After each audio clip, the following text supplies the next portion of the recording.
Namastê pessoal, aqui é a Bia trazendo para vocês um vídeo para falar sobre a grande mutação, a conjunção entre Júpiter e Saturno, que vai acontecer amanhã, 21 de dezembro de 2020, às 15h22, horário de Brasília, 18h22, horário de Lisboa.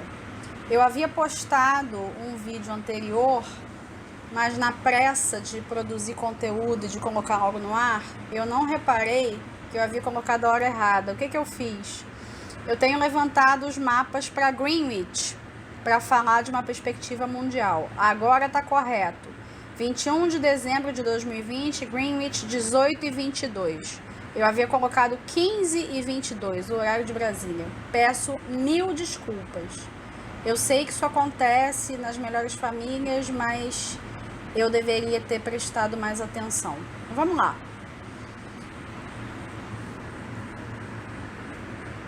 Saturno e Júpiter aqui, vocês vão perceber que 0,29 de Aquário tá aqui colado já no descendente. Então eu vou considerar que eles estão na casa 7. A gente poderia até dizer que estão na casa 6 olhando para 7, mas eu vou considerar 7, tá? Vou pensar em alguns aspectos de 6 também, mas para todos os fins vou considerar que estão na 7. Existe aqui um sextil com a Lua em Peixes na 9, tá? A casa 9 ela é interessante porque ela é a casa de Júpiter / Sagitário no zodíaco natural. Ok. Se você tem planetas pessoais entre 27 de Áries, Câncer, Libra, Capricórnio até 3 de Aquário, Touro, Leão, Escorpião, você vai ser uma pessoa mais impactada por esse aspecto. Se você não tiver planetas pessoais, quais são os planetas pessoais? Sol, Lua, Marte, Vênus, Mercúrio. Se você não tiver, não significa que não vá haver uma importância para você. Para você verificar a importância dessa conjunção, essa conjunção ela acontece em intervalos de 20 anos e ela está remontando períodos de 200 e 800 anos atrás. Agora, vamos pegar para uma compreensão um pouco mais pessoal. Tenta lembrar onde você estava, quem você era em maio de 2000, quando Saturno e Júpiter se encontraram em Touro. O que estava acontecendo na sua vida? Quais eram as suas metas, os seus objetivos? O que você estava construindo naquela época? Ou o que você passou a construir naquele ano mais exatamente, tá? E o que se desenvolveu nesses 20 anos? Certamente muita coisa mudou na sua vida, assim como muita coisa mudou no mundo, né? E o que eu tô entendendo aqui desse mapa para nós, né? A gente vai considerar essa conjunção entre Júpiter e Saturno e vamos considerar, evidentemente, o sextil com a Lua na 9. Bom, é importante eu falar uma questão da mitologia. Júpiter / Zeus, Saturno / Cronos. Júpiter é filho de Saturno. Foi ele quem deu início à titanomaquia. Ele se rebelou contra o pai, forçando o pai a vomitar os filhos que ele havia devorado. Vocês devem conhecer essa história.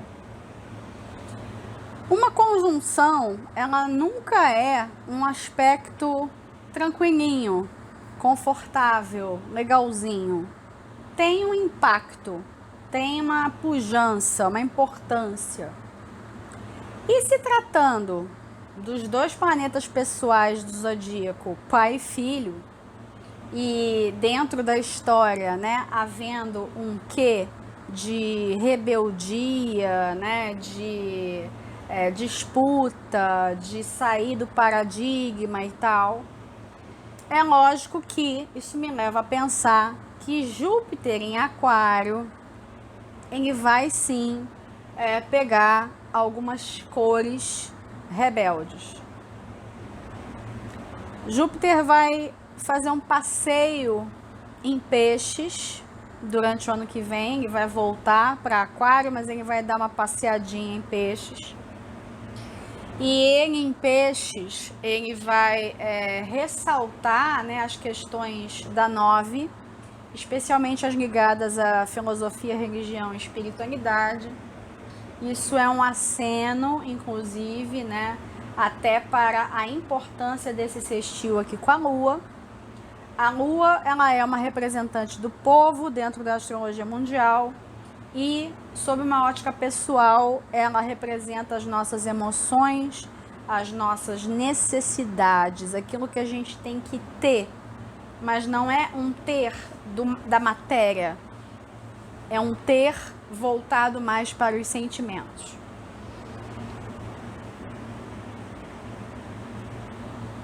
Esses dois pesos pesados aqui na casa 7, a casa 7 é uma casa de compromisso, de constituição de parcerias.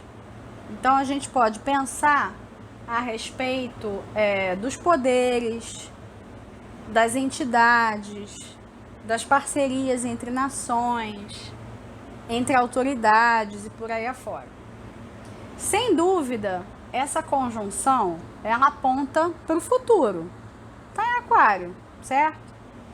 E eu tenho visto na internet um bafafá, né, em torno de estamos na área de Aquário, não estamos na área de Aquário. Por que eu estou considerando que a gente está? Eu não estou muito preocupada com a matemática da coisa, não. Eu estou preocupada com a simbologia.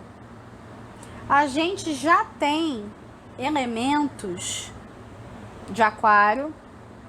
Esse próprio ferramental que a gente está usando, você tem um mini computador nas suas mãos que você está usando para ouvir esse vídeo. A gente transmite informação e conhecimento para pessoas que estão do outro lado do mundo. Isso é o quê? Isso é Peixes? Não, isso é Aquário. A gente está buscando por avanços tecnológicos para ver se a gente sai do rema-rema em que a gente está inserido. Isso é Aquário. A gente vive pedindo coisas através de aplicativos. A gente consome, a gente tem relacionamentos. Isso é o quê? Isso é Aquário. A gente está vendo um boom de um pensamento colaborativo. Pessoas, profissionais, empresas, uns colaborando com os outros. Tudo aquilo que tem um foco no colaborativo e no fator humano é Aquário. Agora, Aquário não é só bonitinho. Ele não é só inovação, tecnologia, ciência, uma preocupação com o coletivo, com o todo. Não. Aquário também é segregação, preconceito, separação, distanciamento, isolamento. Vocês já ouviram essas palavras ultimamente? Isso não é Peixes, isso é Aquário. Então, não dá pra gente desprezar o encontro desses pesos pesados.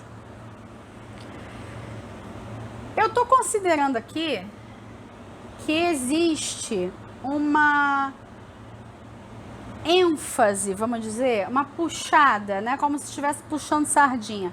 Uma puxada para o lado jupiteriano da conjunção, tá? Por que há essa relação com a casa 9? A casa 9 é a casa de Júpiter e Sagitário no zodíaco natural. E aqui ela está em Peixes, que é corregido por Júpiter. Isso me leva a crer que são as pessoas, nós, né, com as nossas necessidades, os nossos desejos, os nossos sentimentos, Aquilo que nós sonhamos, porque está se tratando aí de peixes, aquilo que nós sonhamos vai contribuir para que a gente encontre qual é esse futuro que a gente quer viver. Quais são as relações que a gente vai ter que fazer para que esse futuro ele possa se concretizar. Em se tratando de Saturno e Júpiter, a gente já tem naturalmente uma questão de tradição e ruptura. A tradição versus ruptura, ela vai estar muito presente durante o ano, não só por causa das influências da grande mutação, como também pela quadratura de Saturno com Urano. Urano está em Touro. Já em janeiro, eles vão fazer quadratura. E por conta da sua movimentação, eles vão se encontrar outras vezes durante o ano. A gente vai ver isso conforme estiver mais próximo. Essa quadratura, né? É importante lembrar que Urano é pai de Saturno, tá? Então é como se a gente tivesse uma constelação familiar no céu, né? Gigantes mudando seus relacionamentos para que nós mudemos os nossos relacionamentos aqui na Terra e mudemos os nossos compromissos e aquilo que vamos fazer para que os nossos sonhos e os nossos projetos se concretizem. Para que nós consigamos nos abrir para o futuro, é necessário sim olhar para aquilo que está dentro.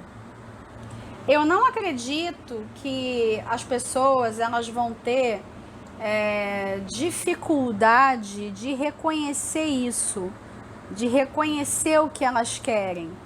Nem acho que as pessoas vão ficar muito iludidas ou coisa que o valha, mas é importante a gente lembrar que durante esse período todo, durante o ano todo, Netuno vai continuar lá em Peixes. E ele confunde as coisas. Ele deixa como a realidade como se ela estivesse envolta numa névoa. Como se a gente estivesse dirigindo numa estrada com neblina. E aí no meio disso tudo, a gente vai ter que projetar futuro. E ter uma dimensão exata do que pode ser construído. Do que deve ser construído. A gente evidentemente vai ter durante o ano todo uma disputa entre aquilo que a gente quer expandir e aquilo que a gente precisa limitar. Isso vai causar algumas convulsões sociais? Sim. Sim. Agora, como se trata aqui de um sextil, eu acredito que tudo seja suavizado. No entanto, a gente não vai poder desprezar os momentos da quadratura de Saturno com Urano. Há um risco, sim, de as pessoas se rebelarem. Por N motivos.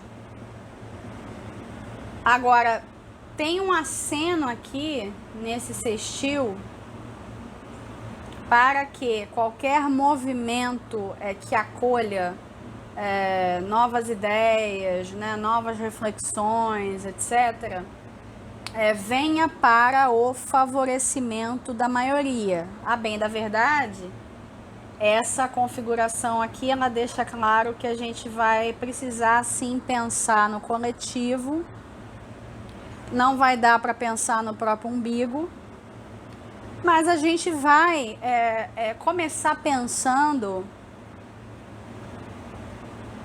num espaço um pouco menor. E aí esse espaço ele vai aumentando. Eu costumo dizer que onde Júpiter está, ele atua como uma lente de aumento. Ele expande tudo. Então, ele vai expandir o nosso foco. Então, onde é que a gente vai focar? Por outro lado, Saturno, ele corta, ele é uma foice. Ele pode simplesmente aparar arestas, como ele também pode eliminar da sua vida. Então, existe sim uma necessidade da gente conhecer os nossos desejos a fundo. A ligação com a espiritualidade, ela pode ser usada para isso, para que a gente consiga ter uma ideia palpável até, e aí sim a gente poder, através do nosso interior, conseguir perceber por onde vamos querer transitar, o que vai ser aceitável mudar, o que vai ser viável mudar, o que não vai ser, o que a gente vai querer que cresça, o que a gente vai querer cortar. A gente tem que ter respostas para essas perguntas. A gente está entrando numa configuração poderosa como essa, sem ter muitas respostas para perguntas que estão no ar agora, né, no fim de 2020. Então essas respostas elas vão ter que vir em 21. Se elas vão vir em 21, vão. Acho difícil que com essa ênfase em aquário não venham. E aí eu estava falando antes sobre a questão de era de aquário e a simbologia. A gente também não pode esquecer de outra coisa importante, que daqui a alguns anos Plutão vai entrar em aquário. E ele vai terminar de sacramentar tudo aquilo que a gente começar a projetar agora. O Júpiter ele vai ficar até dezembro de 21 em aquário. Depois ele vai entrar definitivamente em peixes. No entanto, Saturno vai ficar lá até 23. Então, a gente vai, vamos dizer assim, namorar com o futuro, para depois a gente saber o que vai poder virar compromisso. O que vai poder de fato ser construído, o que vai ser o viável. Só que dá para pensar nessa viabilidade enquanto se namora com o futuro, com o que seria essa era de aquário que a gente vai querer construir, sem que haja uma necessidade da gente se divorciar de certos valores. Alguns valores intrínsecos, eles vão ter que continuar presentes, vão ter que continuar valendo. A presença da Lua aqui, como uma suavizadora, ela diz para mim que o fator humano, ele vai acabar vencendo. Por mais pressão que se tenha para isolar, para separar as pessoas, para segregar, para subjugar, para se fazer um mau uso de qualquer tipo de inovação e técnica e tecnologia, o fator humano ele vai acabar brilhando. No entanto, nós não podemos fingir, né, que esse namoro com aquário vai estar sempre lindo, cor-de-rosa. Como eu costumo brincar com vocês nas minhas redes, com gnomos, duendes e unicórnios, né? A gente tem uma ideia um tanto fantasiosa do que vem a ser a era de aquário, que na verdade é um produto da era de peixes.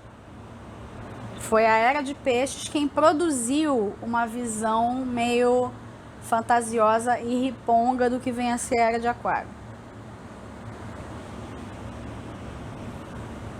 Enquanto as duas estiverem convivendo, a gente vai ter que fazer um bom uso de tudo que foi aprendido na era de peixes.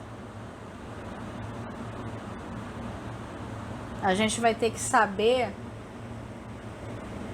que pertence a algo maior, nunca esquecer disso, para que possamos colocar as pessoas vivendo exatamente da maneira como tem que ser.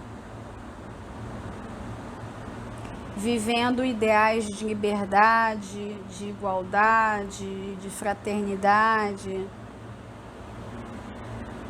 Nós vamos acabar trabalhando para isso, mas não significa que não vão acontecer atritos no meio do caminho, tá?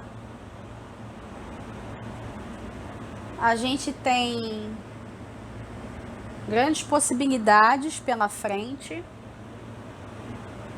Um aviso que eu faço antes de encerrar: não aguardem por algum acontecimento amanhã.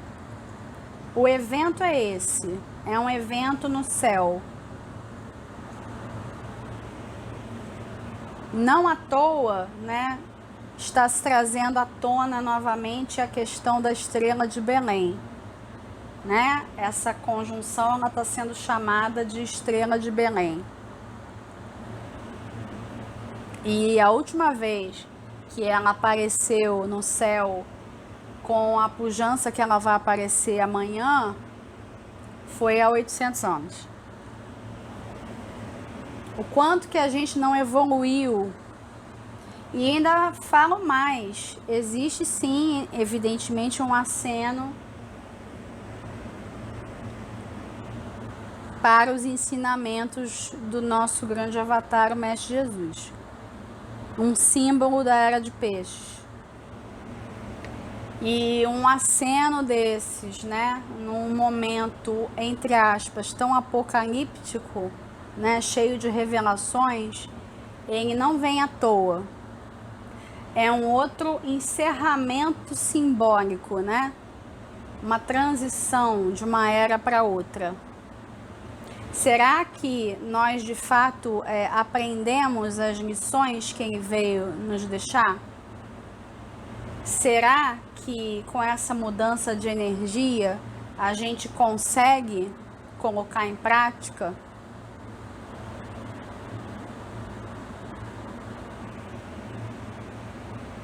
A princípio, a vibração dessa conjunção aqui, ela não vai ser muito de amor ao próximo, não. Não dá para eu florear e dizer que vai ser tudo lindinho, né? Acho que já ficou bem claro. Não vai ser tudo lindinho, mas a gente precisa abalar estruturas. Estruturas já foram abaladas em 2020.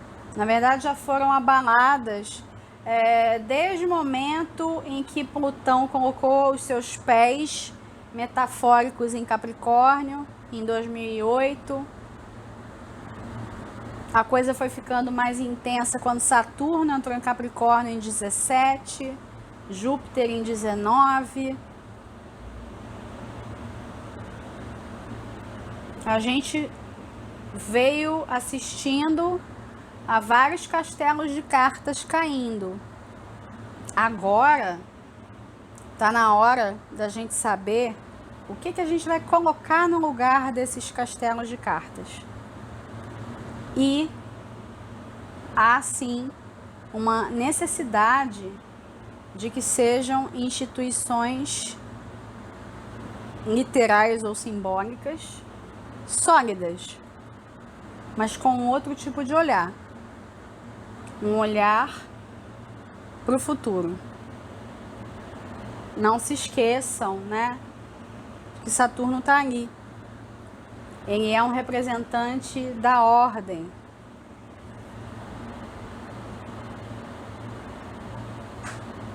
Essa dicotomia entre os dois, ela vai reverberar durante o ano inteiro. E há uma necessidade da gente saber dançar essa dança. Pode ser inclusive uma dança diferente. Um negócio mais inovador, mais performático, menos passo marcado, né? Menos conhecido, né?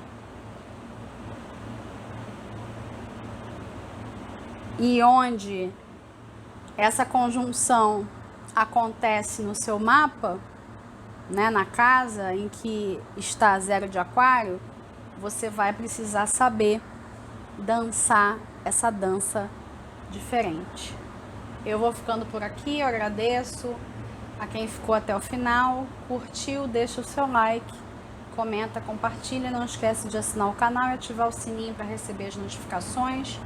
Um grande abraço para todos, até o próximo vídeo.